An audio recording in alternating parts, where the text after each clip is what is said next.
어머님, 제가 우리 집 관리비를 계산해 봤어요. 어머님 두 분이 지내시는 동안 전기세, 수도세가 많이 나올 것 같아요. 그리고 식비도 꽤 들었고요. 계산해 보니 200만 원 정도 되네요. 나가실 때 정산해 주시겠어요? 뭐라고?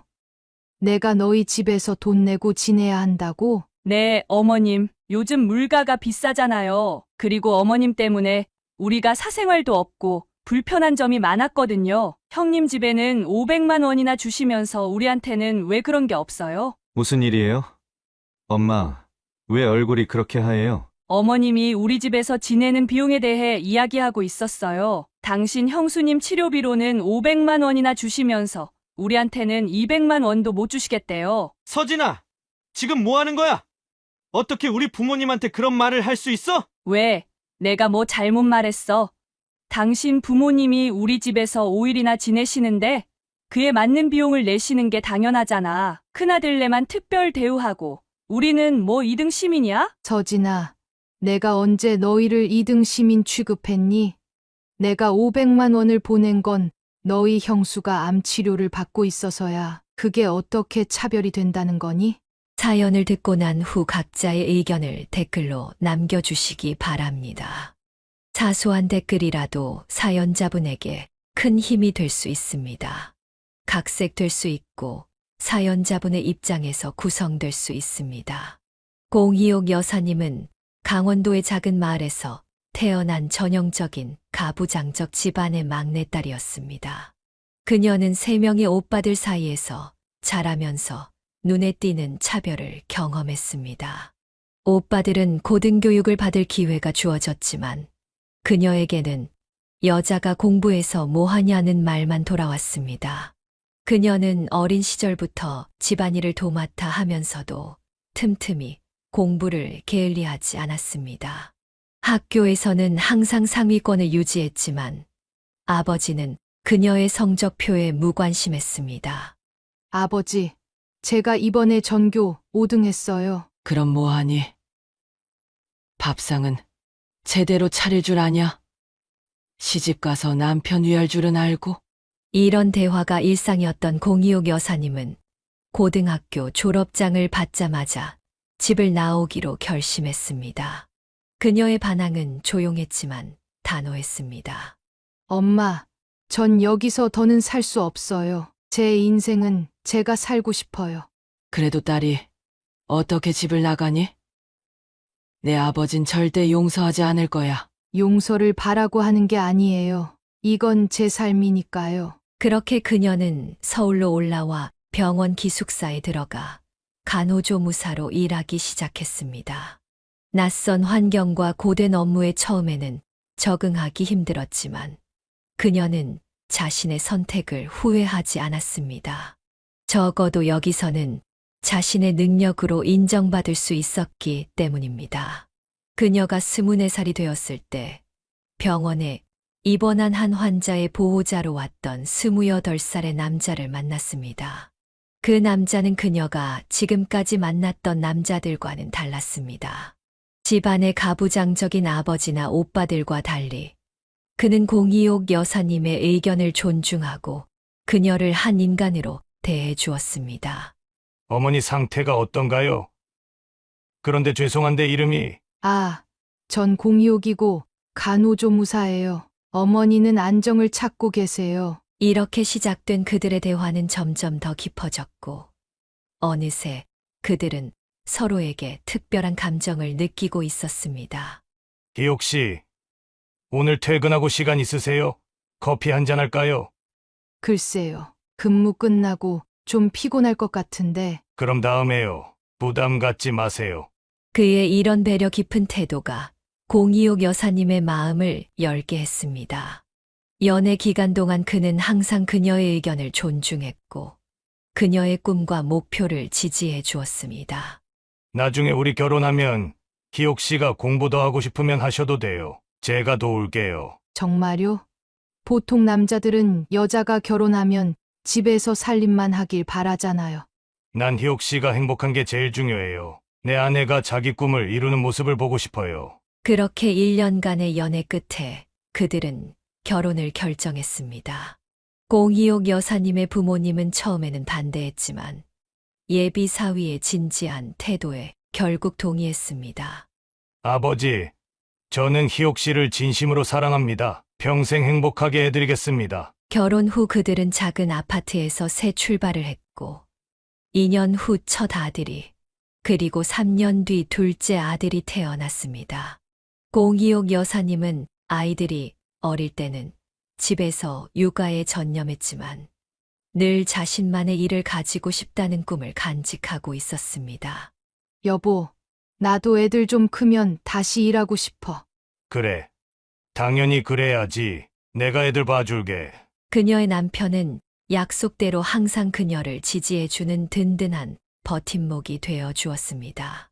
권위적인 집안에서 자란 공이옥 여사님에게 이런 남편의 존재는 그녀가 꿈꿔왔던 삶을 살 수 있게 해주는 가장 큰 힘이 되었습니다. 아이들이 초등학교 고학년이 되었을 때 공이옥 여사님은 오랜 시간 집에서만 머물렀던 일상에 변화를 주기로 결심했습니다. 그녀는 지인의 소개로 집에서 그리 멀지 않은 지역 종합병원의 영양사 자리에 지원하게 되었습니다. 면접 당일 그녀는 긴장된 모습으로 병원을 찾았습니다. 공이옥 씨는 경력이 없으신데 왜 이 자리에 지원하셨나요? 면접관이 물었습니다. 그녀는 잠시 생각에 잠기다가 진솔하게 대답했습니다. 제가 비록 경력은 없지만 가정에서 오랫동안 영양과 식단에 관심을 두고 가족의 건강을 책임져 왔어요. 이제는 그 경험을 바탕으로 더 많은 사람들에게 도움이 되고 싶습니다. 그녀의 성실함과 열정이 면접관들의 마음을 움직였는지 얼마 후 합격 통지를 받았습니다.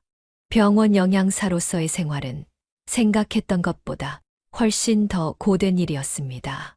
대량의 식사를 준비하는 과정에서 무거운 식재료를 나르고 큰 조리기구를 다루는 일은 체력적으로 매우 부담스러웠습니다. 퇴근 후 집에 돌아온 공이옥 여사님은 종종 저녁 식사를 준비하다가도 극심한 피로에 눈을 비비곤 했습니다. 한 번은 소파에 잠시 앉아 쉬려던 그녀가 그대로 깊은 잠에 빠진 적도 있었습니다. 남편이 발견했을 때는 이미 저녁 9시가 넘은 시간이었습니다. 여보, 일어나. 저녁도 안 먹고 그냥 자면 어떡해. 남편이 부드럽게 그녀의 어깨를 흔들었습니다. 내가 잠들었네. 미안해.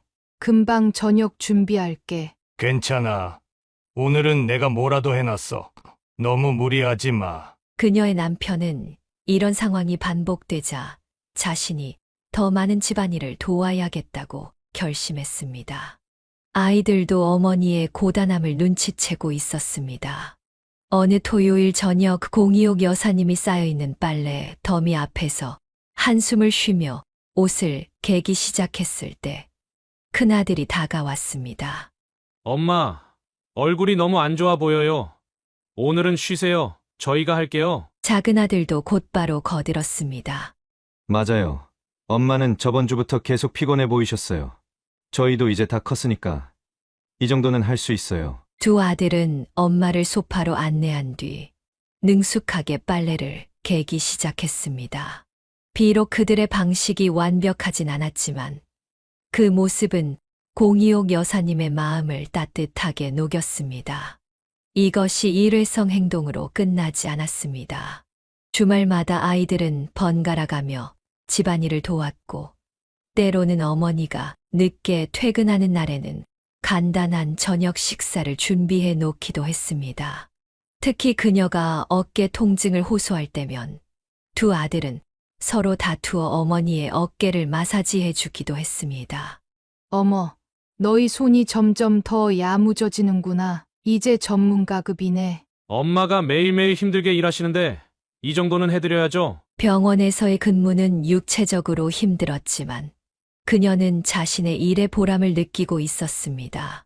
특히 환자들이 식사 후 건강을 회복해가는 모습을 볼 때마다 큰 기쁨을 느꼈습니다. 그러나 가끔은 과도한 업무량에 지치기도 했습니다. 어느 추운 겨울날 그녀는 발열과 기침 증상을 보였지만 인력이 부족한 병원 상황을 고려해 출근을 강행했습니다. 그날 저녁 그녀는 평소보다 더 기진맥진한 상태로 집에 돌아왔습니다. 작은 아들은 어머니의 이마에 손을 대보고는 깜짝 놀랐습니다. 엄마, 열이 엄청 높아요. 왜 이렇게 아픈데 일하러 가셨어요? 괜찮아. 그냥 좀 피곤한 것뿐이야. 하지만 그날 밤 그녀의 상태는 더 나빠졌고 가족들의 강력한 권유로 다음 날 병원에 결근하고 쉬게 되었습니다. 이틀 동안 가족들의 정성 어린 간호 덕분에 그녀는 빠르게 회복할 수 있었습니다. 이런 경험들을 통해 공이옥 여사님은 자신의 가족이 얼마나 소중한지 다시 한번 깨닫게 되었습니다. 특히 아들들이 점점 자라며 보여주는 성숙함과 배려심은 그녀에게 무한한 자부심을 안겨주었습니다. 힘든 직장 생활 속에서도 그녀가 지치지 않고 계속 나아갈 수 있었던 것은 바로 이 든든한 가족의 지지 덕분이었습니다. 공이옥 여사님이 병원 영양사로 일한 지 2년째 되던 해봄, 예기치 못한 사고가 발생했습니다. 그날은 병원 내 특별 행사가 있어 평소보다 더 분주한 하루였습니다. 식당에서 대형 국통을 들고 이동하던 신입 영양사가 바닥에 흘린 물에 미끄러지면서 공이옥 여사님의 다리에 뜨거운 국물을 쏟고 말았습니다. 순간적인 고통에 그녀는 그 자리에 주저앉았고 주변 동료들이 황급히 달려와 응급처치를 시작했습니다. 국물이 쏟아진 부위는 즉시 붉게 변하기 시작했고 물집이 생기는 것이 눈에 보였습니다. 사고를 낸 신입 영양사는 얼굴이 창백해진 채 어쩔 줄 몰라 했습니다. 정말 죄송합니다. 제가 바닥에 물을 닦지 않아서 어떡해요. 많이 다치셨어요? 병원 응급실에서 간단한 치료를 받은 후 공이옥 여사님은 이도 화상 진단을 받고 3일간의 병가를 허락받았습니다. 사고를 낸 동료는 눈물을 글썽이며 계속해서 사과했고 병원비는 물론 택시비까지 자신이 부담하겠다고 했습니다. 정말 괜찮아요. 부엌에서 일하다 보면 이런 일 한두 번쯤은 있는 거예요. 너무 자책하지 마세요. 공이옥 여사님은 오히려 그 동료를 위로했습니다. 그녀는 신입사원이 이 일로 자신감을 잃거나 직장 내 불편한 관계가 형성되는 것을 원치 않았습니다. 집에 돌아온 그녀는 가족들에게 상황을 설명했습니다. 다리에 붕대를 감고 들어오는 어머니를 본 아이들은 놀라움과 분노로 가득 찬 표정이었습니다. 엄마, 어떻게 된 거예요? 누가 엄마를 다치게 한 거예요? 큰아들이 흥분해서 물었습니다. 그냥 실수로 그런 거야. 일하다 보면 이런 일도 있는 거지. 아니에요. 엄마, 누가 이렇게 엄마를 다치게 했는지 알려주세요. 제가 가서 따져볼게요. 작은 아들이 분노에 찬 목소리로 말했습니다. 그래요, 엄마. 그 사람 이름이 뭐예요? 저희가 가서 확실히 말해줄게요. 어떻게 우리 엄마를 이렇게 다치게 할 수 있어요? 아이들의 반응에 공이옥 여사님은 잠시 생각에 잠겼습니다. 그녀는 이 상황이 자녀 교육의 중요한 순간이라는 것을 직감했습니다. 화를 내는 대신 그녀는 부드러운 목소리로 아이들을 소파에 앉히고 이야기를 시작했습니다.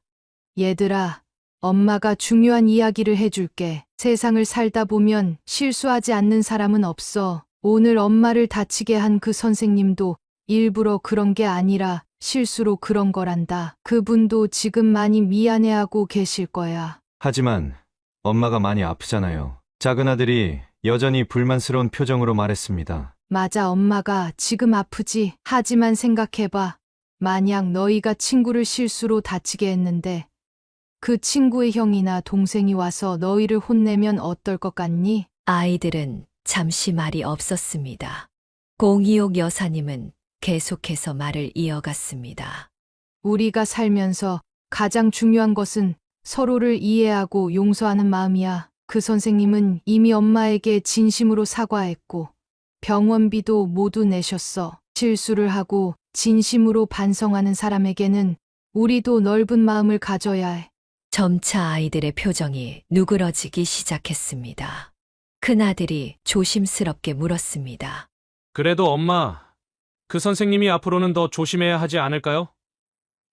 다른 사람도 또 다칠 수 있잖아요. 물론이지. 하지만 그건 그 선생님이 스스로 깨달을 일이야. 우리가 찾아가서 혼을 내는 것보다 그분이 이 경험을 통해 더 조심하게 되는 게 더 중요한 거란다. 공이옥 여사님은 이 기회를 통해 아이들에게 용서와 이해의 중요성을 가르쳤습니다. 그녀는 자신의 부모님으로부터 받았던 엄격한 가르침과는 다른 방식으로 자녀들을 교육하고 싶었습니다.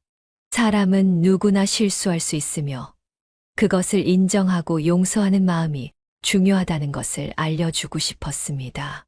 그날 이후로 공이옥 여사님은 종종 일상 속 작은 사건들을 통해 아이들에게 삶의 지혜를 전하곤 했습니다.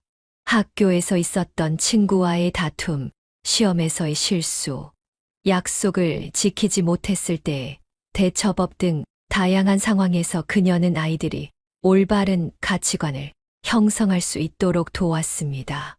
이런 아이들의 작은 변화들이 공이옥 여사님에게는 무엇보다 큰 기쁨이었습니다. 그녀는 자신이 경험했던 엄격하고 가부장적인 교육 방식 대신 존중과 이해를 바탕으로 한 교육이 아이들의 성장에 더 도움이 된다고 믿었습니다. 그리고 실제로 시간이 흐를수록 아이들은 더욱 사려 깊고 배려심 많은 청소년으로 성장해 갔습니다. 남편은 10년 넘게 지역 종합병원에서 시설관리 업무를 담당해 왔습니다. 그러나 병원의 구조 조정으로 인해 예상치 못한 퇴직 통보를 받게 되었습니다. 가족의 생계를 책임지던 남편의 갑작스러운 실직 소식에 공이옥 여사님은 큰 걱정에 빠졌지만 겉으로는 담담한 모습을 유지했습니다. 괜찮아요, 여보. 좋은 기회가 또 있을 거예요. 우리 함께 이겨낼 수 있어요. 그녀의 격려에 힘을 얻은 남편은 여러 직종에 지원서를 넣기 시작했고 한 달 후 시내버스 회사에 기사로 취직하게 되었습니다. 새로운 직업은 익숙해지기까지 시간이 필요했습니다. 초기에는 불규칙한 근무 시간과 낯선 업무 환경으로 인해 남편의 피로도가 매우 높았습니다. 그런 아버지의 모습을 본 아이들은 자발적으로 도울 방법을 찾기 시작했습니다. 특히 아버지의 휴일에는 아이들이 함께 나서서 버스 회사 차고지에 가서 아버지의 버스를 세차하는 일을 돕곤 했습니다. 처음에는 아이들의 도움이 오히려 더 손이 가는 일이 되기도 했지만 점차 그들은 능숙하게 버스의 구석구석을 깨끗이 닦는 방법을 터득했습니다. 아이고, 우리 아들들 덕분에 내 버스가 회사에서 제일 반짝거려 다른 기사들이 다 부러워한다니까. 아버지의 칭찬에 아이들은 더욱 열심히 도왔고 이런 과정에서 가족 간의 유대감은 더욱 깊어졌습니다. 주말이면 함께 간단한 도시락을 싸들고 차고지에 가는 것이 가족의 소소한 즐거움이 되었습니다. 시간이 빠르게 흘러 어느새 큰아들은 고등학교 3학년이 되었습니다. 그러나 학업에 대한 열정보다는 돈 버는 것을 좋아했던 아들은 대학 진학보다 취업을 선택했습니다. 처음 아들이 이 결정을 알렸을 때 공이옥 여사님은 잠시 당황했지만 곧 아들의 선택을 존중하기로 했습니다. 엄마, 저는 대학 가는 것보다 빨리 사회에 나가서 경험을 쌓고 싶어요. 제가 정말 하고 싶은 일을 찾고 싶어요. 그래. 내가 원하는 길을 가렴. 엄마는 내 선택을 응원할게. 고등학교 졸업 후 큰아들은 다행히 어머니가 일하던 병원의 행정부서에 사무직으로 취직할 수 있었습니다. 처음에는 단순한 업무부터 시작했지만 성실함과 친화력으로 빠르게 인정받기 시작했습니다. 더불어 병원에서 제공하는 야간 직업훈련 프로그램에 참여하며 의료행정 전문가로서의 역량을 키워나갔습니다. 한편 학구적인 성향이 강했던 작은아들은 고등학교에서 우수한 성적을 유지하며 명문 약학대학에 진학했습니다. 대학 생활 동안 그는 여러 학술 대회에서 두각을 나타냈고 졸업 후에는 대형 제약회사의 연구부서에 취업하는 성과를 이루었습니다. 어머니, 제가 개발에 참여한 신약이 임상시험을 통과했어요. 내년에는 시중에 출시될 예정이래요. 작은 아들의 이런 소식을 들을 때마다 공이옥 여사님은 가슴이 뿌듯함으로 가득 찼습니다. 비록 두 아들이 가진 재능과 관심사는 달랐지만 그들 모두 자신의 분야에서 최선을 다하며 성장해가는 모습이 자랑스러웠습니다. 어느 주말 가족 모임에서 공이옥 여사님은 남편과 함께 소파에 앉아 두 아들의 대화를 듣고 있었습니다. 큰아들은 병원 행정 시스템 개선 프로젝트에 대해 열정적으로 이야기하고 있었고, 작은 아들은 신약 개발 과정의 어려움과 보람에 대해 공유하고 있었습니다. 그들의 대화는 서로 다른 분야지만 사람들의 건강과 복지에 기여하고자 하는 공통된 가치를 담고 있었습니다. 우리 아이들이 이렇게 훌륭하게 자랐네. 그녀가 남편에게 작은 목소리로 말했습니다. 그러게, 우리가 뭐 특별한 것을 해준 것도 아닌데 참 감사한 일이야. 이제는 좋은 짝을 만나 행복한 가정을 이루는 모습만 보면 더 바랄 게 없겠어. 공이옥 여사님은 두 아들이 사회에서 인정받는 것도 중요하지만 무엇보다 그들이 따뜻한 가정을 이루고 행복하게 살아가길 바랐습니다. 그녀 자신이 결혼을 통해 얻은 행복과 안정감을 아들들도 경험하길 원했기 때문입니다. 이제 그녀의 작은 소망은 아들들이 좋은 배우자를 만나 또 다른 행복한 가정을 이루는 것이었습니다. 큰아들이 32살이 되던 해 겨울, 병원 송년회 자리에서 뜻밖의 소식을 전해왔습니다. 그는 같은 병원 검사실에서 임상병리사로 일하는 여성과 진지한 만남을 시작했다고 했습니다. 오랫동안 연애 소식 한 번 들려주지 않던 아들이었기에 공이옥 여사님은 놀라움과 기대감으로 가득 찼습니다. 어머니, 다음 주 토요일에 민지를 데리고 인사드리러 가도 될까요? 벌써 6개월째 만나고 있는데 이제 부모님께 정식으로 소개하고 싶어요. 처음 예비 며느리를 만난 날, 공이옥 여사님은 약간의 긴장감을 느꼈습니다. 아들이 데려온 여성은 단정한 차림새에 밝은 미소를 지닌 27살의 젊은 여성이었습니다. 현관문을 열자마자 그녀는 공손하게 인사를 건넸고 정성스럽게 준비한 선물 바구니를 내밀었습니다. 식사 자리에서 민지는 유쾌한 대화로 분위기를 이끌었고 특히 공이옥 여사님의 질문에 진솔하게 답하는 모습이 인상적이었습니다. 그녀는 강원도 작은 마을 출신으로 부모님을 일찍 여의고 할머니 손에서 자랐다고 했습니다. 어려운 환경에서도 장학금을 받으며 대학을 졸업하고 지금의 직업을 갖기까지의 과정을 겸손하게 이야기했습니다.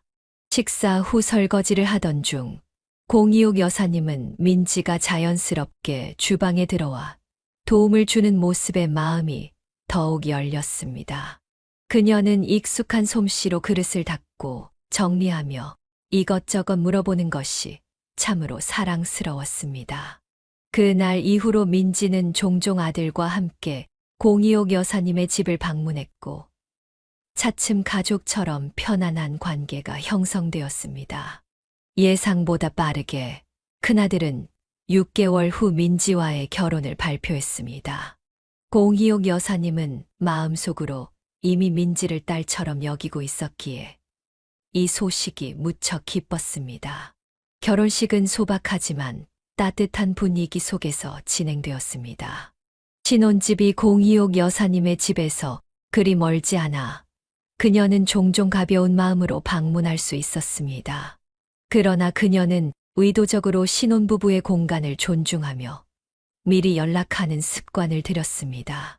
첫 명절을 맞이하던 날, 공이옥 여사님은 며느리가 부담을 느끼지 않도록 배려했습니다. 그녀는 미리 대부분의 음식을 준비해 놓고 민지에게는 가벼운 일만 부탁했습니다. 그러나 민지는 예상과 달리 주방에 들어서자마자 앞치마를 메고 적극적으로 도움을 자청했습니다. 민지는 비록 요리 경험이 많지 않았지만 열정과 배움의 자세로 공기옥 여사님의 지도를 받으며 여러 명절 음식을 함께 준비했습니다. 그녀는 실수를 하더라도 좌절하지 않고 웃으며 다시 도전하는 긍정적인 태도를 보여주었습니다. 이런 모습이 공이옥 여사님은 더욱 마음에 들었습니다. 시간이 흐를수록 민지는 시어머니와의 관계에서 더욱 편안함을 느끼며 자주 전화를 걸어 일상을 나누고 조언을 구했습니다. 때로는 퇴근 후 직접 공이옥 여사님의 집에 들러 함께 차를 마시며 대화를 나누기도 했습니다. 이런 소소한 만남들이 두 사람 사이의 유대감을 더욱 깊게 만들었습니다. 공이옥 여사님의 생일이 다가왔을 때 민지는 특별한 계획을 세웠습니다. 그녀는 일주일 전부터 공이옥 여사님이 좋아하는 음식들을 몰래 메모해 두었고 당일 아침 일찍 시어머니 집에 도착해 풍성한 생일상을 차렸습니다. 테이블 위에는 공이옥 여사님이 평소 즐겨 먹던 해물찜과 떡갈비는 물론 특별히 배운 약식과 과일 화채까지 정성스럽게 준비되어 있었습니다. 잠에서 깬 공이옥 여사님은 부엌에서 들려오는 소리에 의아해하며 거실로 나왔고 그곳에서 환하게 웃고 있는 민지와 아들 그리고 아름답게 차려진 생일상을 보고 크게 감동했습니다. 민지는 시어머니를 꼭 안아주며 생일을 축하했고 직접 만든 카드와 함께 정성 어린 선물을 건넸습니다. 이런 며느리의 따뜻한 마음씨에 공이옥 여사님은 가슴 깊이 감사함을 느꼈습니다.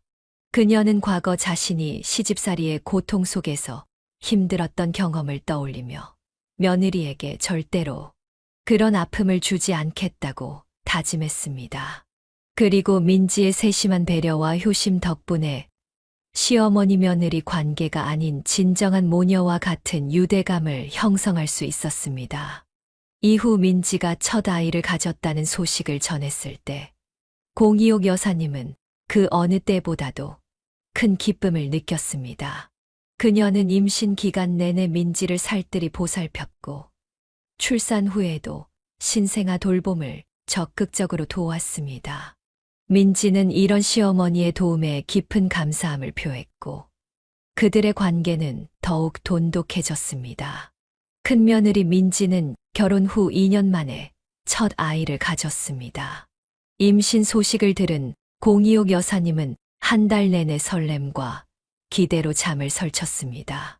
그녀는 수십 년 전 자신이 첫 아이를 가졌을 때의 기억을 되살리며 며느리가 편안하게 임신 기간을 보낼 수 있도록 여러 가지 지혜를 나누었습니다. 첫 손주는 건강한 사내아이였습니다. 태어난 순간부터 할아버지를 닮은 듯한 둥근 얼굴과 또렷한 이목구비가 가족들의 칭찬을 받았습니다. 공이옥 여사님은 작은 손주를 팔에 안은 순간 이전에 느껴보지 못한 특별한 감정에 사로잡혔습니다. 그것은 자신의 아이를 안았을 때와는 또 다른 더 깊고 포근한 사랑이었습니다. 이렇게 작고 소중한 생명이 우리 가족에 왔다니 정말 기적 같아. 공이옥 여사님은 며느리의 산후조리를 돕기 위해 한 달간 큰아들 집에 머물렀습니다.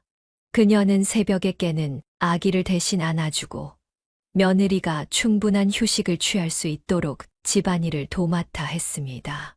이 기간 동안 그녀는 손주와 특별한 유대감을 형성했고 이것이 그녀의 노년을 더욱 풍요롭게 만들었습니다. 첫 손주가 3살이 되던 해 민지는 두 번째 임신 소식을 전했습니다. 이번에는 조금 더 어려운 임신 과정을 겪었지만 가족의 보살핌 속에 무사히 두 번째 아들을 출산했습니다. 두 아이의 터울이 적당해 형제는 빠르게 친해졌고 온 가족에게 2배의 기쁨을 안겨주었습니다. 공이옥 여사님은 첫 손주가 유치원에 입학할 무렵 20년 넘게 해온 병원 영양사 일을 은퇴했습니다. 그녀는 오랜 직장 생활을 마무리하며 아쉬움도 있었지만 은퇴 후 더 많은 시간을 손주들과 보낼 수 있다는 생각에 마음이 설렜습니다. 은퇴 후 첫 몇 개월 동안 그녀는 집을 정리하고 그동안 미뤄두었던 취미 생활을 시작했습니다. 특히 도예 클래스에 등록해 만든 작은 도자기들은 그녀에게 큰 성취감을 주었습니다. 그러나 점차 그녀의 일상은 손주들을 중심으로 재편되기 시작했습니다. 매주 23회 026 여사님은 버스를 타고 1시간 거리의 큰아들 집을 방문했습니다. 큰아들 부부가 모두 직장에 다니느라 바쁜 시간을 보내는 동안 그녀는 두 손주를 돌보며 즐거운 시간을 보냈습니다. 그녀는 손주들에게 전통 동화를 들려주고 함께 간단한 요리를 만들어 보며 아이들의 호기심과 창의력을 키워주었습니다. 민지의 세 번째 임신 소식은 가족 모두에게 놀라움을 안겨주었습니다. 두 아들 이후 딸을 가졌다는 산부인과 의사의 말에 026 여사님은 특히 기뻐했습니다. 그녀는 항상 딸아이의 특별함을 느끼고 있었고 이제 손녀와 함께할 시간을 상상하며 설렘을 감추지 못했습니다. 세 번째 출산은 예정일보다 조금 일찍 이루어졌습니다. 작은 여자아이는 형들보다 체구는 작았지만 태어나자마자 힘찬 울음소리로 건강함을 알렸습니다. 026 여사님은 분홍색 담요에 쌓인 작은 손녀를 안아보며 눈물을 참지 못했습니다. 우리 예쁜 공주님이 드디어 왔구나. 할머니가 얼마나 기다렸는지 몰라. 3명의 손주가 있는 가정은 언제나 활기찼습니다. 특히 주말이면 온 집안이 아이들의 웃음소리와 장난으로 가득했습니다. 026 여사님은 이런 북적거림 속에서 진정한 행복을 느꼈습니다. 그녀는 세 손주 모두에게 공평한 사랑을 주려 노력했지만 솔직히 막내 손녀에게는 조금 더 특별한 마음이 있었습니다. 손녀가 3살이 되던 해봄, 026 여사님은 손녀를 위한 작은 한복을 손수지었습니다. 오랜 바느질 솜씨를 발휘해 만든 분홍색 저고리와 연두색 치마는 그녀의 정성이 가득 담긴 선물이었습니다. 손녀가 그 한복을 입고 방 안을 뛰어다니는 모습은 그녀에게 이루 말할 수 없는 기쁨을 안겨주었습니다. 손주들이 자라면서 026 여사님은 그들에게 단순한 보호자 이상의 존재가 되었습니다. 그녀는 현대적인 교육과 함께 전통적인 가치관을 조화롭게 전달하려 노력했고, 아이들의 다양한 관심사와 재능을 존중하고 격려했습니다. 특히 첫째 손주가 보여준 음악적 재능을 발견하고 피아노 레슨을 시작할 수 있도록 도왔습니다. 손주들과 함께하는 시간이 늘어나면서 026 여사님은 자신의 삶이 더욱 풍요로워졌음을 느꼈습니다. 그녀는 종종 친구들에게 손주들 자랑을 하며 웃음 지었고, 손주들의 작은 성장 과정 하나하나가 그녀에게는 큰 기쁨이었습니다.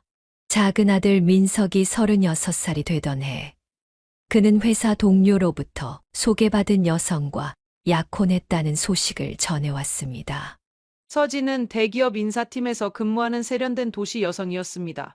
026 여사님은 두 번째 며느리를 맞이한다는 기대와 설렘으로 가득 찼지만 첫 만남부터 무언가 어긋나는 느낌이 들었습니다.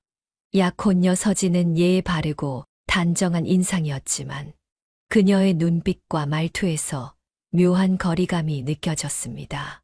민지와 달리 서진은 대화 중에 시선을 자주 피했고 질문에도 최소한의 대답만 하며 더 이상의 대화를 이어가지 않았습니다. 026 여사님은 처음 보는 자리라 긴장한 탓이려니 생각했지만 이후 몇 번의 만남에서도 상황은 크게 나아지지 않았습니다. 결혼식을 준비하는 과정에서도 서진은 시댁 식구들과 최소한의 접촉만 유지했습니다. 웨딩드레스를 고르거나 예식장을 방문할 때도 친정 친구들만 데려갔고 026 여사님의 동행 제안을 정중히 거절했습니다. 이런 상황은 공이옥 여사님의 마음에 작은 상처를 남겼지만 그녀는 서진의 선택을 존중하려 노력했습니다. 서진이가 아무래도 시어머니랑 같이 가면 부담스러울 수 있지. 이해해야지. 결혼식 당일 서진의 아버지는 딸의 손을 잡고 입장하며 눈물을 보였습니다. 공이옥 여사님은 그 모습을 보며 서진이 29의 어머니를 여의고 아버지와 단둘이 살아왔다는 사실을 떠올렸습니다. 그녀는 서진의 내면에 어머니의 빈자리가 크게 자리하고 있을 것이라 짐작했습니다. 결혼 후 첫 명절이 다가왔습니다. 공이옥 여사님은 새 며느리가 부담을 느끼지 않도록 특별히 신경 썼습니다. 그녀는 대부분의 음식을 미리 준비해두고 서진에게는 편안하게 쉬라고 권했습니다. 하지만 민지가 적극적으로 도움을 자청했던 것과 달리 서진은 공이옥 여사님의 배려를 당연하게 받아들이는 듯했습니다. 재아가, 혹시 이런 요리 해본 적 있니? 같이 해볼까? 아니면 그냥 쉬고 있을래? 저는 요리를 전혀 못해요. 같이 하면 오히려 방해될 것 같으니 그냥 거실에서 쉬고 있을게요. 서진의 냉담한 반응에 공이옥 여사님은 순간 당혹스러웠지만 이내 미소를 지으며 고개를 끄덕였습니다. 그녀는 서진의 솔직함이 오히려 좋을 수도 있다고 자신을 위로했습니다. 억지로 부엌일을 돕는 것보다는 솔직하게 자신의 의사를 표현하는 편이 낫다는 생각이었습니다. 하지만 시간이 흘러도 서진과의 관계는 크게 개선되지 않았습니다. 명절마다 큰며느리 민지와 서진의 대조적인 모습은 더욱 두드러졌습니다. 민지가 공이옥 여사님과 함께 부엌에서 웃음소리를 내며 음식을 준비하는 동안 서진은 대개 TV를 보거나 스마트폰을 들여다보며 거실 소파에 앉아 있었습니다. 한 번은 민지가 서진에게 다가가 함께 음식 준비를 돕자고 권유했습니다. 그러나 서진은 무표정한 얼굴로 거절했고 오히려 민지와 시어머니가 너무 친밀하게 지내는 것에 불편함을 느끼는 듯한 반응을 보였습니다. 이 장면을 목격한 공이옥 여사님은 가슴 한켠이 아려왔습니다. 공이옥 여사님은 작은 며느리와의 관계 개선을 위해 여러 시도를 했습니다. 서진의 생일에 정성스럽게 선물을 준비하고 때로는 그녀의 직장 근처까지 찾아가 점심 식사를 함께 하자고 제안했습니다. 그러나 서진은 항상 바쁘다는 이유로 만남을 최소화했고 전화통화도 짧게 끝내는 경향이 있었습니다. 특히 상처가 되었던 것은 서진이 시어머니의 배려를 당연시 여기는 태도였습니다. 공이옥 여사님이 정성껏 만든 반찬을 보내주거나 집안일을 도와주러 갔을 때도 서진은 형식적인 감사, 인사만 건넬 뿐 진심 어린 반응을 보이지 않았습니다. 작은 며느리가 내게 마음을 열지 않는 이유가 뭘까? 공이옥 여사님은 밤마다 이런 생각으로 가슴이 답답했습니다. 그녀는 혹시 자신이 무의식 중에 두 며느리를 차별하고 있는 것은 아닌지, 서진에게 상처를 주는 말이나 행동을 한 적은 없는지 끊임없이 자문했습니다. 결국 큰아들 부부의 중재로 서진과 공이옥 여사님은 단둘이 차를 마시며 대화할 기회를 가졌습니다. 그날 서진은 평소보다 조금 더 마음을 열고 자신의 이야기를 들려주었습니다. 그녀는 어머니의 부재 속에서 자라며 느꼈던 외로움과 친밀한 모녀 관계에 대한 막연한 동경과 두려움에 대해 털어놓았습니다. 어머니 같은 분과 어떻게 관계를 맺어야 할지 모르겠어요. 제 친어머니는 제가 대학생일 때 돌아가셔서 성인이 된 후에 모녀 관계가 어떤 건지 경험해 본 적이 없거든요. 서진의 솔직한 고백을 들은 공이옥 여사님은 그제서야 며느리의 차가운 태도 이면에 깊은 상처와 두려움이 있었음을 이해하게 되었습니다. 그녀는 서진의 손을 조심스럽게 잡으며 그동안 느꼈던 서운함을 내려놓고 새로운 마음으로 관계를 시작하자고 제안했습니다. 그날 이후로 서진과 공이옥 여사님의 관계는 조금씩 개선되기 시작했지만 여전히 큰며느리 민지와의 관계만큼 가깝고 자연스럽지는 않았습니다.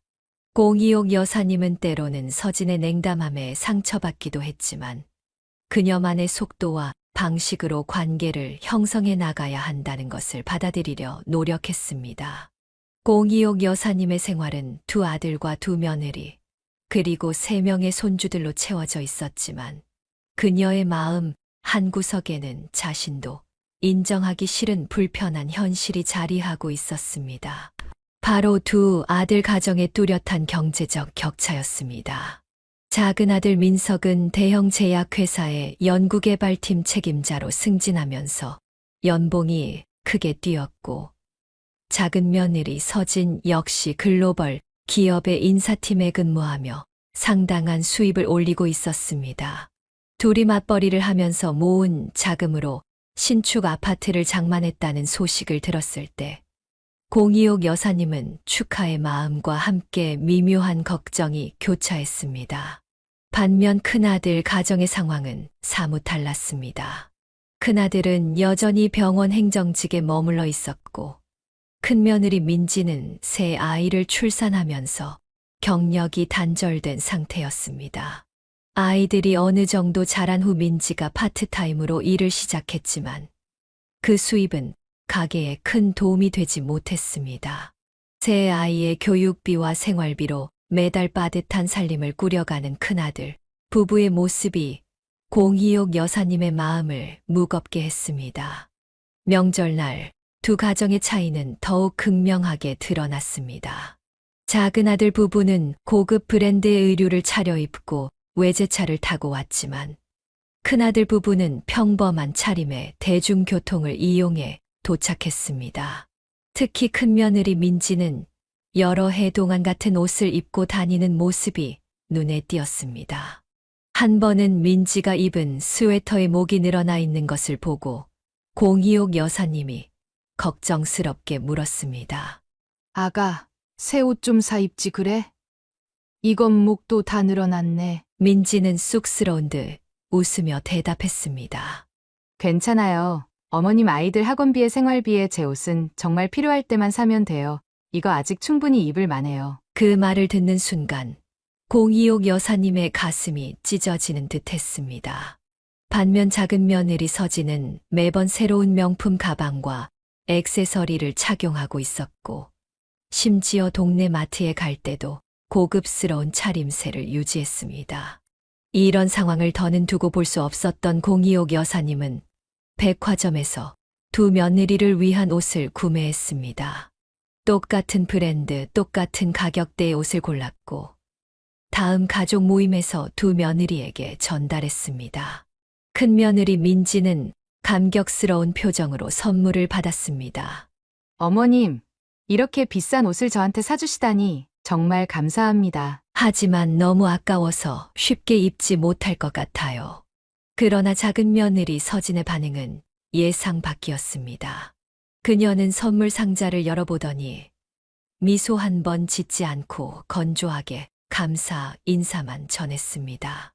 그리고 잠시 후 화장실에서 돌아온 서진의 얼굴에는 분명한 불만족의 기색이 역력했습니다. 가족 모임이 끝나고 모두가 돌아간 후 공이옥 여사님은 남편에게 서진의 반응에 대해 이야기했습니다. 이상하네. 똑같은 선물인데 왜 작은 며느리만 저런 표정을 짓는 걸까? 며칠 후 우연히 작은 아들과 통화하던 중 알게 된 사실은 공이옥 여사님을 더욱 당혹스럽게 했습니다. 서진이 선물 받은 옷을 너무 저렴해 보인다며 친구에게 줘버렸다는 것이었습니다. 백화점에서 꽤 높은 가격을 지불했음에도 작은 며느리의 눈에는 그조차 부족하게 느껴졌던 것입니다. 더 충격적인 사건은 추석 명절 때 벌어졌습니다. 공이옥 여사님이 정성껏 준비한 추석 음식을 두고 작은 며느리 서진이 친정아버지에게 전화로 한 말이 우연히 공이옥 여사님의 귀에 들어왔습니다. 아빠, 나 여기 못 있겠어 진짜. 음식도 맛없고 냄새 나는 것 같고 뭐 하나 남에 드는 게 없어. 그 말을 들은 공이옥 여사님은 가슴이 무너지는 듯한 충격을 받았습니다. 이틀 밤을 새워가며 준비한 음식들이 냄새난다고 평가받는 순간이었습니다.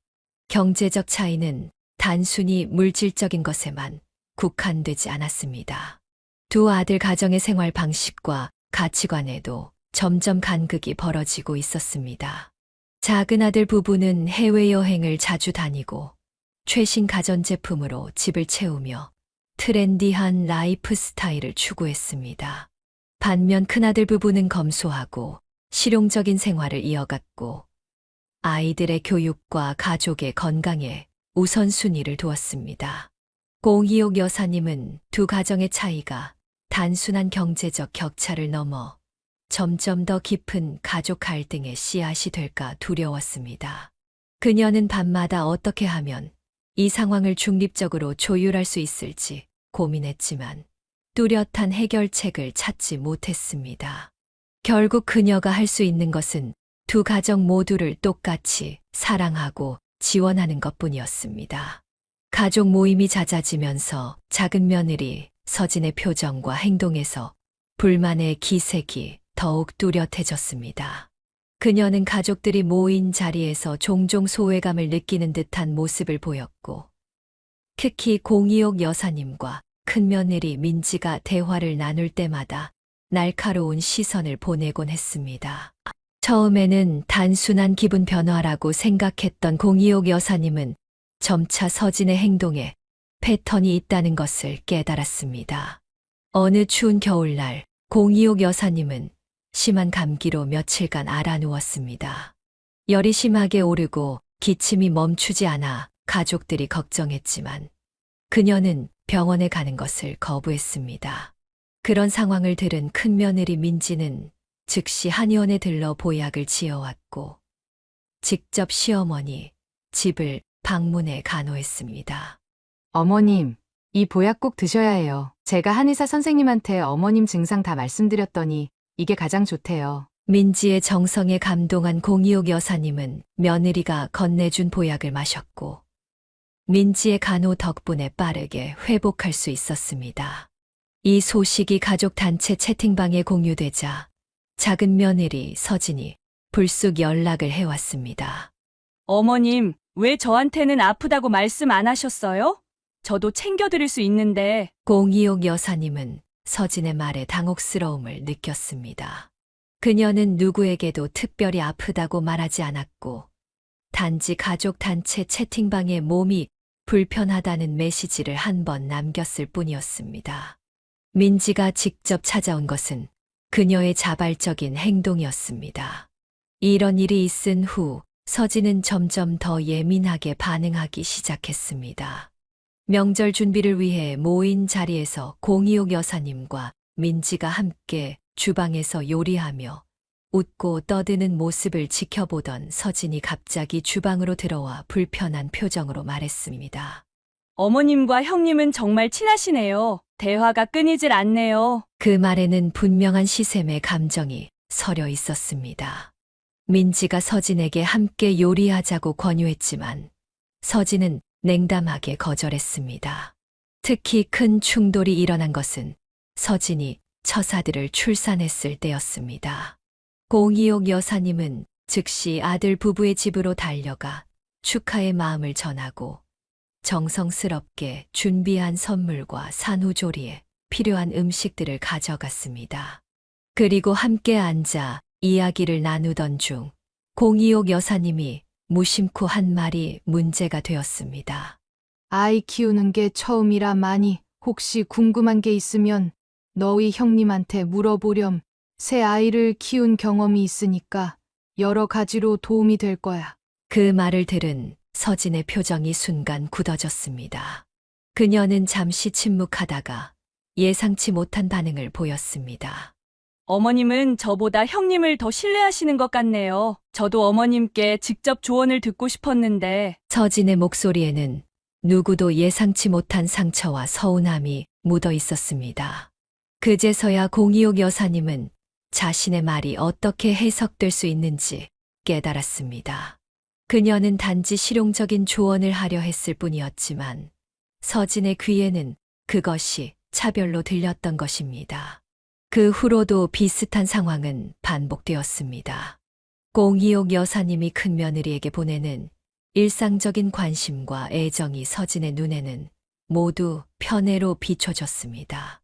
명절 음식을 준비할 때 민지의 요리 솜씨를 칭찬한 것, 민지의 아이들을 더 자주 돌봐준 것, 심지어 민지에게 전화를 더 자주 한 것까지도 서진은 예민하게 반응했습니다. 하지만 공이옥 여사님은 서진의 이런 감정의 깊이를 완전히 이해하지 못했습니다.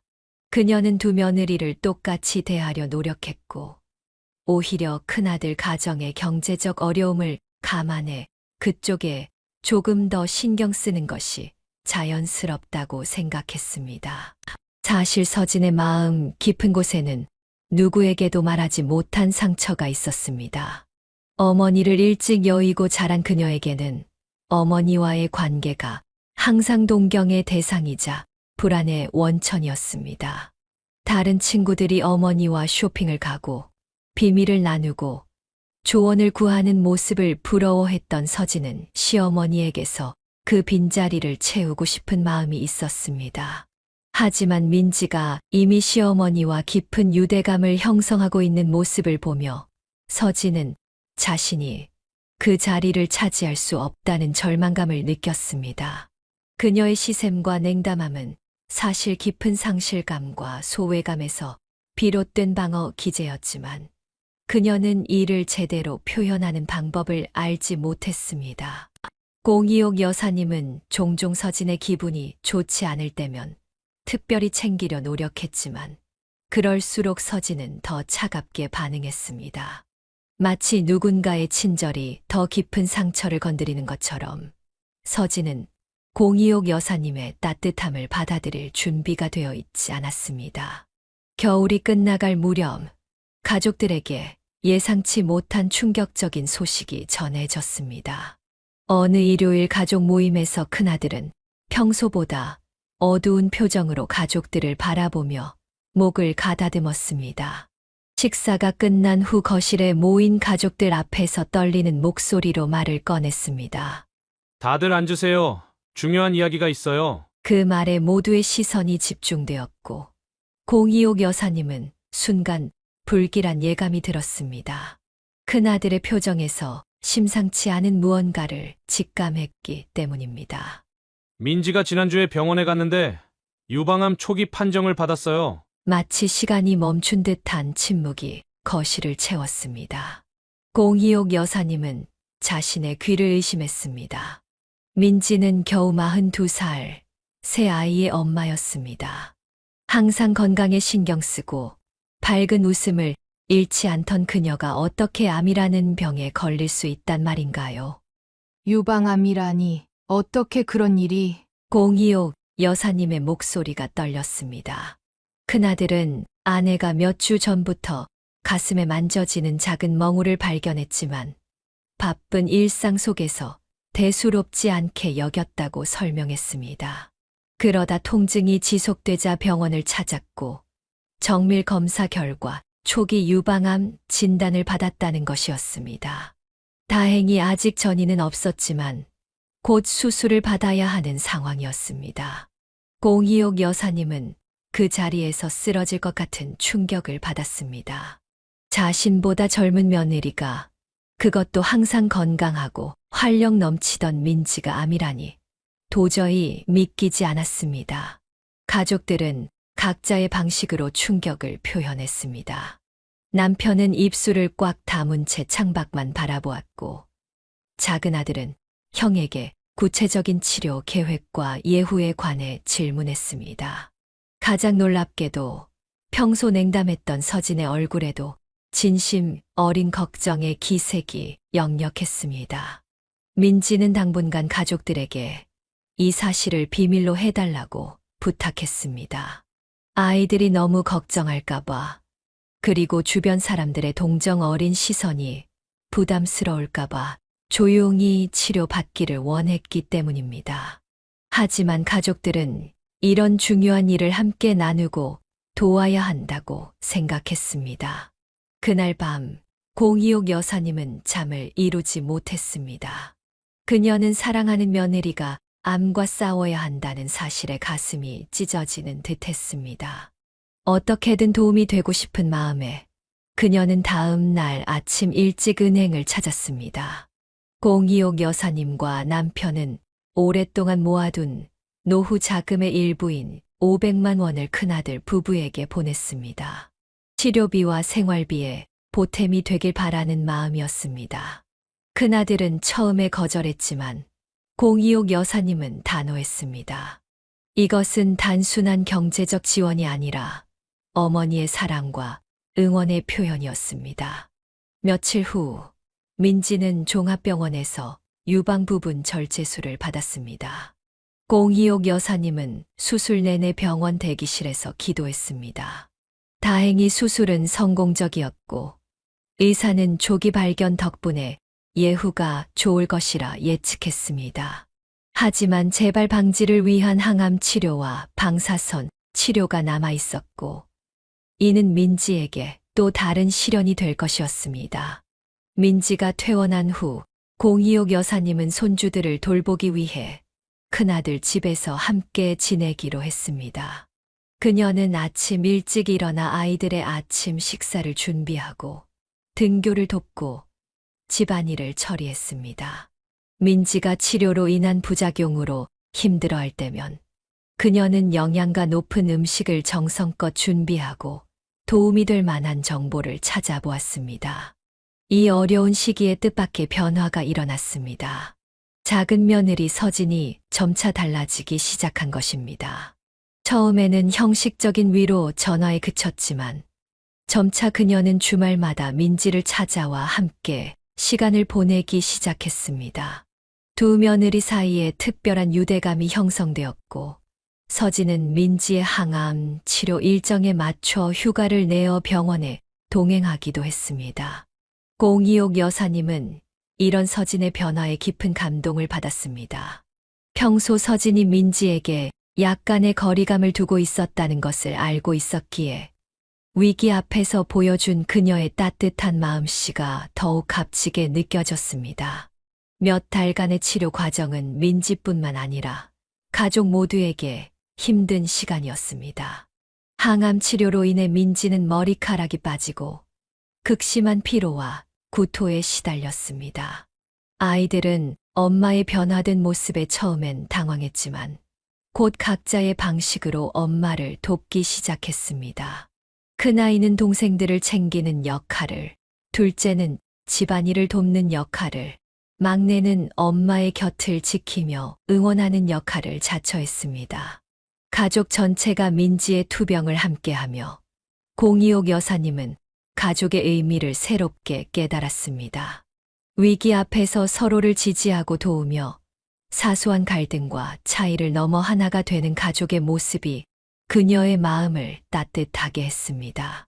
그리고 무엇보다 민지의 강인한 의지와 긍정적인 마음가짐은 모두에게 큰 힘이 되었습니다.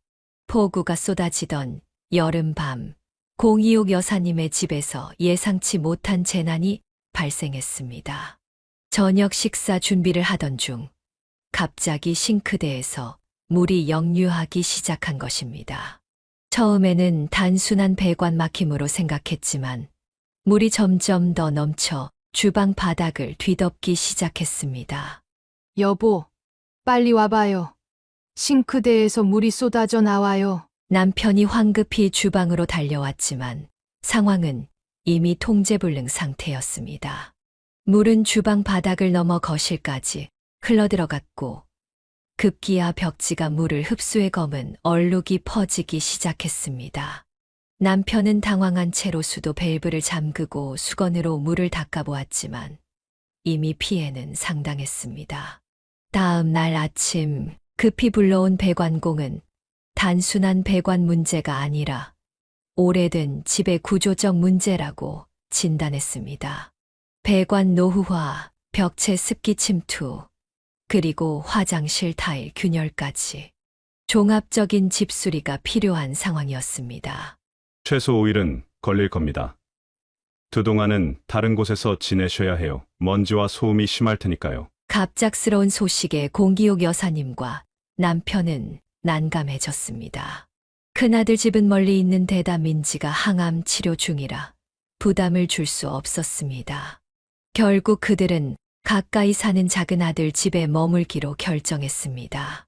작은 아들은 흔쾌히 부모님을 초대했지만 전화 통화에서 서진의 미묘한 침묵이 공희옥 여사님의 마음을 불편하게 했습니다. 그럼에도 불구하고 그녀는 최대한 작은 며느리에게 폐를 끼치지 않겠다는 다짐과 함께 짐을 꾸렸습니다. 작은 아들 부부의 아파트에 도착했을 때 그들의 환영은 겉보기에는 따뜻했습니다. 작은 아들은 부모님의 짐을 방으로 옮겨주며 편안히 지내시라고 재차 강조했습니다. 하지만 서진의 표정에서는 미소보다는 긴장감이 더 역력했습니다. 첫날 저녁 공희옥 여사님은 감사의 마음을 담아 직접 저녁을 준비하겠다고 나섰습니다. 하지만 그녀가 주방에 발을 들이는 순간 서진의 얼굴에 불편한 기색이 스쳤습니다. 어머님, 제가 요리할게요. 어머님은 편히 쉬세요. 언뜻 들으면 배려의 말 같았지만 그 목소리에는 분명한 경계심이 묻어 있었습니다. 공희옥 여사님은 이런 반응에 당황스러웠지만 며느리의 영역을 존중하려고 물러섰습니다. 이틀째 되는 날, 상황은 더욱 불편해졌습니다. 공희옥 여사님이 아침 식사 후 설거지를 하고 있을 때 서진이 갑자기 주방에 들어와 그녀의 손길을 차갑게 제지했습니다. 어머님, 왜 그렇게 물을 많이 쓰세요? 그리고 세제도 너무 많이 쓰시네요. 우리 집 수도요금 폭탄 맞겠어요. 공희옥 여사님은 자신이 평생 해온 방식대로 설거지하고 있었을 뿐인데 마치 큰 잘못이라도 저지른 것처럼 꾸중을 듣자 가슴이 철렁 내려앉았습니다. 그녀는 겨우 미소를 지으며 사과했지만 내심 깊은 상처를 받았습니다. 그날 오후 그녀는 큰며느리 민지에게 전화를 걸어 항암 치료 상황을 물었습니다. 거실 소파에서 작은 목소리로 대화하던 중 갑자기 서진이 화난 표정으로 다가왔습니다. 어머님, 지금 제가 좋아하는 프로그램 보고 있었는데 어머님 통화 소리 때문에 하나도 못 들었어요. 통화하시려면 방에 들어가서 하세요. 공희옥 여사님은 얼른 전화를 끊고 사과했지만 서진의 날카로운 시선에 가슴이 조여들었습니다. 그녀는 자신이 이 집에서 완전히 불청객이 된 기분을 느꼈습니다. 사흘째 되는 날, 공희옥 여사님은 저녁 식사를 위해 장을 보고 돌아왔습니다. 그녀는 모두가 좋아할 만한 음식을 정성껏 준비했고, 특히 서진이 좋아한다는 게장을 구입하는 데 아낌없이 돈을 썼습니다. 하지만 서진은 식탁에서 그저 무표정하게 밥을 먹을 뿐 감사의 말 한마디 없었습니다. 넷째 날 아침, 작은 아들이 출근한 후 서진이 공희옥 여사님에게 다가와 충격적인 요구를 했습니다. 어머님, 제가 우리 집 관리비를 계산해 봤어요. 어머님 두 분이 지내시는 동안 전기세, 수도세가 많이 나올 것 같아요. 그리고 식비도 꽤 들었고요. 계산해 보니 200만 원 정도 되네요. 나가실 때 정산해 주시겠어요? 공희옥 여사님은 그 말을 듣는 순간 귀를 의심했습니다. 그녀의 아들과 며느리 집에 잠시 머무는 것뿐인데 마치 호텔 비용을 청구받는 듯한 기분이었습니다. 뭐라고? 내가 너희 집에서 돈 내고 지내야 한다고? 네, 어머님. 요즘 물가가 비싸잖아요. 그리고 어머님 때문에 우리가 사생활도 없고 불편한 점이 많았거든요. 형님 집에는 500만 원이나 주시면서 우리한테는 왜 그런 게 없어요? 서진의 말에는 오랫동안 쌓아온 불만과 서운함이 폭발한 것 같았습니다. 공희옥 여사님은 순간 할 말을 잃었습니다. 500만 원은 민지의 암 치료를 위해 보낸 것이었는데 서진의 눈에는 그저 형평성 없는 차별로 비쳤던 것입니다. 충격과 분노, 그리고 깊은 상처가 공희옥 여사님의 가슴을 찢었습니다. 그녀는 자신이 키운 아들의 집에서, 그것도 며느리에게 이런 대우를 받는다는 사실이 믿기지 않았습니다. 마침 그 순간 일찍 퇴근한 작은 아들이 현관문을 열고 들어왔고 서진과 공이옥 여사님 사이에 팽팽한 기류를 즉시 감지했습니다. 무슨 일이에요? 엄마, 왜 얼굴이 그렇게 하얘요? 공이옥 여사님이 입을 열기도 전에 서진이 먼저 말했습니다. 어머님이 우리 집에서 지내는 비용에 대해 이야기하고 있었어요. 당신 형수님 치료비로는 500만 원이나 주시면서 우리한테는 200만 원도 못 주시겠대요. 작은 아들의 표정이 순식간에 굳어졌습니다. 그는 어머니와 아내를 번갈아 바라보다가 결국 폭발했습니다. 서진아! 지금 뭐 하는 거야? 어떻게 우리 부모님한테 그런 말을 할 수 있어? 왜? 내가 뭐 잘못 말했어? 당신 부모님이 우리 집에서 5일이나 지내시는데 그에 맞는 비용을 내시는 게 당연하잖아. 큰아들네만 특별 대우하고 우리는 뭐 2등 시민이야? 이 말에 공기옥 여사님은 더는 참을 수 없었습니다. 그녀는 떨리는 목소리로 말했습니다. 서진아, 내가 언제 너희를 2등 시민 취급했니? 내가 500만 원을 보낸 건 너희 형수가 암 치료를 받고 있어서야. 그게 어떻게 차별이 된다는 거니? 서진의 눈에 갑자기 눈물이 고였습니다. 그녀의 목소리는 떨리기 시작했습니다. 어머님은 항상 큰며느리만 예뻐하셨잖아요. 제가 결혼하고 첫 명절 때부터 느꼈어요. 어머님과 형님은 주방에서 즐겁게 요리하며 웃고 떠들었는데 저는 그저 방관자였어요. 제 생일에도 형님이 좋아하는 음식을 해주셨고 항상 형님에게만 전화하시고. 서진의 말은 억눌려 왔던 감정의 홍수처럼 쏟아져 나왔습니다. 오랜 시간 쌓아온 오해와 서운함, 그리고 깊은 질투가 이제야 수면 위로 떠오른 것입니다. 공이옥 여사님은 그 순간 머리를 한 대 맞은 듯한 충격을 받았습니다. 그녀는 정말로 두 며느리를 다르게 대했던 걸까요? 그녀의 마음속에는 항상 두 며느리 모두를 사랑한다고 생각했는데 어쩌면 그녀의 무의식적인 행동들이 서진에게는 상처가 되었을지도 모른다는 생각이 들었습니다. 작은 아들은 어머니와 아내 사이에서 갈등을 중재하려 했지만 이미 서진의 감정은 걷잡을 수 없이 폭발하고 있었습니다. 그녀는 결국 방으로 들어가 문을 쾅 닫았고 집안에는 무거운 침묵만이 남았습니다.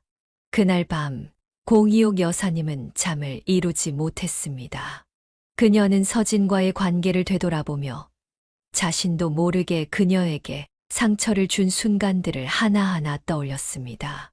어쩌면 서진의 냉담함 뒤에는 깊은 소외감과 인정받고 싶은 욕구가 숨어 있었을지도 모른다는 생각이 들었습니다.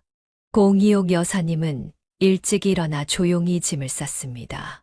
그녀는 더 이상 이 집에 머물러 갈등을 키우고 싶지 않았습니다. 다 싼 짐을 옆에 두고 그녀는 서진에게 감사 인사와 함께 자신의 잘못을 인정하는 편지를 쓰기 시작했습니다. 그 순간 어디선가 아이의 울음소리가 들렸습니다. 작은 며느리의 아들이 악몽을 꾸었는지 크게 울고 있었습니다. 공이옥 여사님은 즉시 아이의 방으로 달려갔습니다. 서진도 아이 방으로 뛰어왔지만 공이옥 여사님이 이미 손주를 안고 달래고 있었습니다. 괜찮아. 우리 강아지, 할머니가 여기 있어. 무서웠구나. 놀랍게도 아이는 할머니의 품에서 금세 진정되었습니다. 서진은 문간에 서서 그 광경을 지켜보았습니다. 공이옥 여사님이 손주를 달래는 모습은 너무나 자연스럽고 따뜻했습니다. 그녀는 문득 자신의 어머니를 떠올렸습니다. 어머니가 자신의 악몽을 달래주던 그 포근함을. 서진은 침대 옆에 놓인 공이옥 여사님의 짐을 발견했고 이내 현관 옆에 놓인 편지를 보았습니다. 아직 다 쓰지 않은 편지였지만 첫 줄만으로도 충분했습니다. 서진아, 내가 너의 마음을 몰라줘서 미안해. 순간 서진의 마음에 무언가 무너져 내렸습니다. 그녀는 아이가 다시 잠들 때까지 기다렸다가 공이옥 여사님이 방에서 나오는 것을 현관에서 맞이했습니다. 어머님, 어디 가세요? 집에 돌아갈게. 아직 공사가 끝나지 않았지만 친구 집에서 하루 정도 더 지낼 수 있을 것 같아. 서진의 눈에 눈물이 고였습니다. 그녀는 어머니의 편지와 짐을 보았고 방금 전 아이를 달래주는 모습에서 진정한 할머니의 사랑을 느꼈습니다. 가지 마세요. 제가 너무했어요. 어제 말한 것들 다 제 마음속에 있던 오해와 질투 때문이었어요. 서진은 공이옥 여사님의 방에서 자신이 몰래 가져온 사진첩을 내밀었습니다. 그 안에는 공이옥 여사님과 큰며느리, 그리고 손주들의 사진이 가득했습니다. 이 사진첩을 보면서 저는 어머님이 저보다 형님을 더 사랑하신다고 생각했어요. 그런데 아까 아이를 달래주시는 모습을 보니 그게 아니란 걸 알겠어요. 어머님은 그저 어머니셨던 거예요. 공이옥 여사님은 가슴이 아팠습니다. 그녀는 짐을 내려놓고 조심스럽게 서진에게 다가갔습니다. 서진아, 내가 언제 널 미워했니? 난 항상 너를 내 며느리로, 내 딸로 생각했단다. 이 말에 서진은 더 이상 참지 못하고 흐느꼈습니다. 그녀는 마치 오랫동안 굳게 닫아두었던 마음의 문이 열리기 시작한 것처럼 모든 감정을 쏟아냈습니다.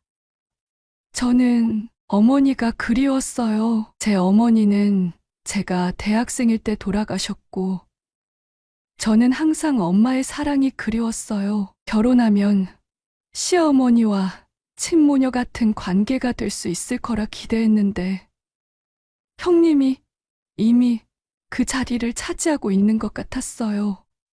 그래서 질투했나 봐요. 그 고백은 공이옥 여사님의 마음을 깊이 울렸습니다. 그녀는 갑자기 서진의 모든 행동이 이해되기 시작했습니다. 냉담함과 거리두기는 상처받지 않기 위한 방어였고, 날카로운 반응은 인정받고 싶은 갈망의 표현이었던 것입니다.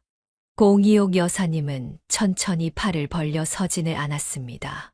처음에는 어색했지만 점차 서진의 몸이 그녀의 품 안에서 편안해졌습니다. 그것은 어머니와 딸 사이의 포옹, 오랫동안 그리워했던 따뜻함의 교환이었습니다. 이제부터 우리 다시 시작하자. 서진아, 내가 내 마음을 몰라줘서 미안해. 앞으로는 더 많이 이야기하고 더 많이 안아줄게. 그 순간 공이옥 여사님은 며느리라는 관계를 넘어 진정한 모녀의 인연이 시작되는 것을 느꼈습니다. 집수리로 인한 불편함이 오히려 오래된 감정의 벽을 허무는 기회가 된 것입니다. 작은 아들은 이 광경을 보고 놀랐지만 곧 따뜻한 미소를 지었습니다. 그는 자신의 어머니와 아내가 마침내 서로의 마음을 열었다는 것에 깊은 안도감을 느꼈습니다. 집수리는 예정보다 이틀이나 더 걸렸지만 공이옥 여사님은 그 시간 동안 서진과 함께 요리를 하고 쇼핑을 가고 깊은 대화를 나누며 진정한 유대감을 형성해 나갔습니다. 이전에는 상상도 못했던 친밀함이 그들 사이에 자라나기 시작했습니다. 집으로 돌아가는 날, 서진은 공이옥 여사님의 손을 꼭 잡으며 말했습니다. 어머님, 이제 매주 한 번씩 꼭 찾아뵐게요. 그동안 얼마나 많은 시간을 낭비했는지 몰라요. 앞으로는 진짜 딸처럼 어머님 곁에 있을게요. 공이옥 여사님은 미소를 지으며 고개를 끄덕였습니다. 때로는 가장 큰 위기가 가장 소중한 관계의 시작이 될 수 있다는 것을 깨달은 순간이었습니다. 집수리가 끝나고 자신의 집으로 돌아온 공이옥 여사님은 가족 모두를 저녁 식사에 초대했습니다. 그녀는 새롭게 단장된 집에서 온 가족이 함께 모여 지난 갈등을 완전히 해소하고 새로운 시작을 하고 싶었습니다. 특히 작은 며느리와의 관계가 개선되었지만 가족 전체의 화합이 필요하다고 느꼈습니다. 저녁 식사 자리에는 큰아들 부부와 세 손주들, 그리고 작은아들 부부가 모두 참석했습니다. 항암 치료 중이던 민지도 컨디션이 좋아 참석할 수 있었습니다. 처음의 분위기는 약간 어색했지만 맛있는 음식과 따뜻한 대화로 점차 누그러졌습니다. 식사 중반, 작은 며느리 서진이 갑자기 자리에서 일어났습니다. 그녀는 약간 떨리는 목소리로 가족들에게 말을 건넸습니다. 모두에게 할 말이 있어요. 특히 형님에게. 모든 시선이 서진에게 집중되었습니다. 그녀는 깊게 숨을 들이쉬며 계속했습니다. 지난 몇 년간 저는 형님을 질투하고 원망했어요. 형님이 어머님의 사랑을 모두 차지하고 있다고 생각했거든요. 하지만 이제야 깨달았어요. 그건 모두 제 마음속 오해였다는 걸요. 민지는 놀란 표정으로 서진을 바라보았습니다. 서진은 눈물을 참으며 이야기를 이어갔습니다. 형님이 아프다는 소식을 들었을 때도 처음에는 가족들이 형님에게만 관심을 쏟는다고 서운했어요. 그런데 최근에 형님의 투병 과정을 지켜보면서 제가 얼마나 이기적이었는지 깨달았어요. 형님, 정말 미안해요. 민지는 천천히 자리에서 일어나 서진에게 다가갔습니다. 그녀는 서진의 손을 따뜻하게 잡았습니다. 동서, 미안할 것 없어. 사실 나도 알고 있었어. 동서가 가끔 불편해하는 것을 먼저 다가가지 못해 미안해. 두 며느리가 서로를 바라보는 순간 오랫동안 그들 사이에 존재했던 보이지 않는 벽이 무너져 내리는 것 같았습니다. 민지는 조심스럽게 서진을 안아주었고 서진도 그 포옹을 따뜻하게 받아들였습니다. 이 광경을 지켜본 공희옥 여사님의 눈에 눈물이 고였습니다. 그녀는 모든 가족이 모인 자리에서 자신의 마음을 솔직하게 털어놓기로 결심했습니다. 우리 가족 모두에게 하고 싶은 말이 있어요. 나는 두 며느리 모두를 진심으로 사랑했어. 하지만 어쩌면 내 사랑을 표현하는 방식이 달랐을지도 몰라. 서진아. 내가 느낀 소외감이 내 책임이라는 걸 이제야 깨달았단다. 앞으로는 더 잘할게. 작은 아들이 어머니의 어깨를 감싸 안았습니다. 어머니, 이렇게 솔직하게 말씀해 주셔서 감사해요. 우리 가족이 더 가까워질 수 있는 기회가 될 거예요. 그때 큰 손주가 조심스럽게 말을 건넸습니다. 저도 말하고 싶은 게 있어요. 작은 엄마가 저희랑 잘 못 지내서 서운했는데 작은 엄마도 이유가 있었네요. 앞으로는 작은 엄마네 집에도 자주 놀러 갈게요. 아이의 순수한 말에 모두가 미소 지었고 서진은 감동의 눈물을 흘렸습니다. 그녀는 처음으로 손주들에게 진심으로 다가가 안아주었습니다. 이 자리에서 서진은 특별한 제안을 했습니다. 그녀는 민지의 완치를 기원하며 치료가 끝나면 온 가족이 함께 여행을 가자고 제안했습니다. 그녀는 모든 비용을 자신이 부담하겠다고 했지만 가족들은 함께 계획하고 준비하자고 의견을 모았습니다. 식사가 끝난 후 공희옥 여사님은 두 며느리를 작은 방으로 불러 특별한 선물을 전했습니다. 그것은 그녀가 젊은 시절부터 모아온 보석함이었습니다. 두 개의 동일한 보석함에는 각각 그녀의 소중한 보석들이 담겨 있었습니다. 이건 내가 평생 모아온 것들이야. 원래는 나중에 주려고 했는데 오늘이 가장 적절한 때인 것 같구나. 두 딸에게 똑같이 나눠주고 싶. 민지와 서진은 감동하여 말을 잇지 못했습니다. 그들은 동시에 공희옥 여사님을 안았고 세 여성 사이에 특별한 유대감이 형성되었습니다. 그날 이후 가족의 분위기는 완전히 달라졌습니다. 서진은 주말마다 공희옥 여사님의 집을 찾아와 요리를 배웠고 민지의 항암 치료에도 적극적으로 동행했습니다. 두 며느리 사이에는 자매와 같은 친밀함이 자라났고 가족 모임은 더욱 빈번하고 화목해졌습니다. 특히 감동적이었던 것은 서진이 민지를 위해 특별히 영양식을 연구하고 준비한 일이었습니다. 그녀는 암 환자의 면역력 증진에 좋은 음식들을 찾아보고 매주 정성껏 만들어 민지에게 가져다 주었습니다. 이런 서진의 변화는 공희옥 여사님에게 큰 감동을 주었습니다. 민지의 치료가 순조롭게 진행되면서 의사는 긍정적인 예후를 전했습니다. 가족들은 함께 기도하고 서로를 지지하며 어려운 시간을 이겨나갔습니다. 공희옥 여사님은 이런 위기를 통해 가족의 진정한 의미를 깨달았다고 종종 말했습니다. 반년 후 민지의 치료가 성공적으로 끝났을 때 가족들은 약속대로 함께 여행을 떠났습니다. 제주도의 푸른 바다를 배경으로 찍은 가족 사진에는 모두의 얼굴에 행복한 미소가 가득했습니다. 공희옥 여사님은 그 사진을 거실 중앙에 걸어두었고 매일 그것을 보며 가족의 소중함을 되새겼습니다. 사랑은 나눌수록 커진다라는 말이 이제 그녀에게는 단순한 격언이 아닌 삶의 진리가 되었습니다.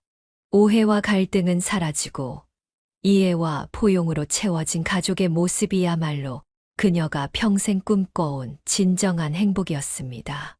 사연을 듣고 댓글을 남겨주시기 바랍니다.